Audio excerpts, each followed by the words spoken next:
So when we first started having this conversation, you said something that stuck with me around the threat of AI replacing you, not as big as you becoming irrelevant. Yeah. I mean, I think the risk is being irrelevant, right? And I didn't make this up. I read this as well when you and I were having this conversation. I had read it in advance, and it hit me as well.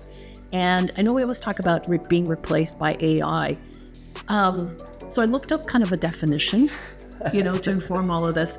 Like when you're replacing, like you can replace me in my role, but the value for that function is still there.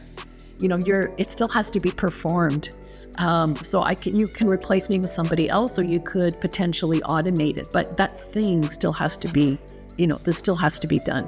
When you become irrelevant, what you are doing has absolutely no value anymore. To me, that's the bigger risk, right? Yeah, and so that was kind of an interesting.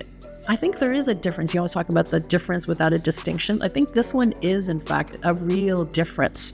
So we do need to think about if what you're doing really has no value anymore, and you're going to become irrelevant. It's not significant. It doesn't contribute.